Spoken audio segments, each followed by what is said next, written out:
దయ్యం చెట్టు. చాలా సంవత్సరాల క్రితం మాటిది. ఒక ఊరిలో చందన్ అనే వ్యక్తి ఉండేవాడు. కొన్ని రోజుల నుండి అతని ఆర్థిక పరిస్థితి బాగాలేదు. అందుకని చాలా అప్పులు చేశాడు. అప్పుల వాళ్ళు రోజు అతని దగ్గరకొచ్చి డబ్బులు అడిగేవాళ్ళు. చందన్, నా డబ్బులివ్వు. ఈ రోజు ఇస్తానన్నావు కదా, ఇంకా ఇవ్వలేదే? చందన్ ఇలా అన్నాడు. ఇస్తాను సేటు, నీ అప్పు నీకు తీర్చేస్తానులే. ఎక్కడికి పారిపోతాను? నువ్వెప్పుడు ఇలాగే అంటావు. 7 రోజుల్లో నా అప్పు తీర్చకపోతే నిన్ను పోలీసులకు పట్టిస్తాను. నాటకాలు ఆడుతున్నావా అని చెప్పి సేటు తిరిగి వెళ్ళిపోయాడు. చందన్ అప్పుడు ఇలా ఆలోచించసాగాడు. అరే, 7 రోజుల్లో అంత డబ్బు ఎలా వస్తుంది? నేను అప్పు తీర్చకపోతే సేటు నన్ను పోలీసులకు అప్పచెప్పేస్తాడు. అయ్యో, ఇప్పుడు నేను ఏటి చెయ్యాలి అని అనుకుని ఇంటి నుండి బయలుదేరి అడవికి వెళ్తుండగా దట్టంగా ఉన్న అడవి లోపలికి వెళ్ళిపోయాడు. అలా వెళ్ళగా వెళ్ళగా అతనికి ఒక పెద్ద చెట్టు కనపడింది. దాని దగ్గర ఆగాడు. అక్కడ చెట్టు లోపలికి దారుండడం చూసి మనసులో తనలోనే అయితే ఇందులో ఏదో తేడా ఉందని అనుకున్నాడు. అలా అనుకుని చెట్టు లోపలికి వెళ్ళాడు. అక్కడొక మంచం కనపడింది. దాన్ని చూడగానే తనలో తాను, అబ్బా, నేను నడిసి నడిసి చాలా అలసిపోయాను. కాసేపు విశ్రాంతి తీసుకొని మళ్ళీ వెళ్ళొచ్చు అలా అనుకుని మంచం దగ్గరికి వెళ్ళి మంచం పైన పడుకున్నాడు. కొంతసేపు అయ్యాక మంచం దగ్గరికి ఒక దయ్యం వచ్చింది. అది అతన్ని చూసి ఇలా అంటుంది.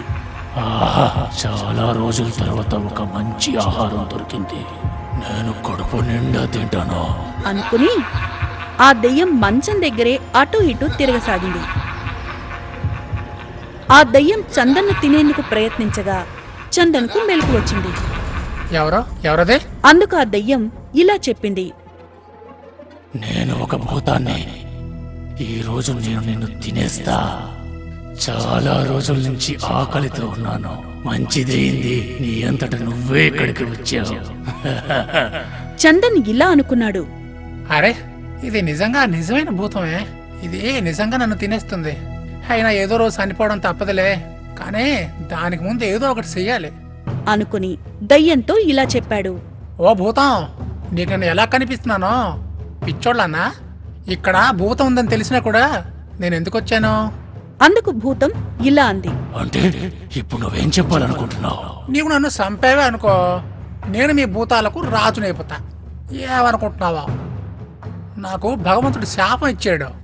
నేను భూతాలకు రాజుగా మరియు భూతాలపైన పెనుభూతంగా మారిపోవాలని. నిన్నలా చెయ్యనివ్వను. నీవు మా రాజువి కాలేవు. అయితే నమ్మకపోతే నన్ను చంపి చూడు, నీకే తెలుస్తుంది అన్నాడు. దయ్యం భయపడింది. ఇంకా ఇలా అంది. నన్ను క్షమించండి మహారాజా, తప్పైపోయింది. దీనికి బదులుగా మీరు ఇంకేదైనా చెప్పండి, నేను చేస్తాను. సరే, ఈ రోజు నుంచి నేను నీకు రాజుని. నేను నిన్నేమి చెయ్యనులే, కానీ నేను చెప్పినట్లు వినాలి. దానికి దయ్యం, ఖచ్చితంగా యజమాని గారు, ఖచ్చితంగా. అయితే చెప్పు, ఇక్కడున్న ఖజానా మొత్తం ఎక్కడ దాచారు అని హుషారుగా అడిగాడు. దయ్యం, ఇక్కడే దాచారు యజమాని గారు, రండి చూపిస్తాను. చందన్ని ఖజానా దగ్గరకు తీసుకువెళ్ళింది. అక్కడ చాలా ఖజానా పడుంది. చందన్ అన్నాడు. ఇంత ఖజానా దెయ్యాలకెందుకు? రా, మనం అవసరం ఉన్న వాళ్ళకు పంచుదాం అని చెప్పి ఆ ఖజానాని తీసుకుని ఊరికి వెళ్ళాడు. ఆ ఖజానాతో అతని అప్పులన్నీ తీర్చేస్తాడు. తర్వాత ఆ దయ్యంతో సంతోషంగా ఉండసాగాడు. అయితే పిల్లలు, ఈ కథలో మీరు ఏం నీతి నేర్చుకున్నారు? మనం ధైర్యంతో సమస్యలను ఎదుర్కోవాలి. ఎంత పెద్ద కష్టం వచ్చినా మనం తెలివిగా దాన్ని ఎదుర్కోవాలి. సరేనా?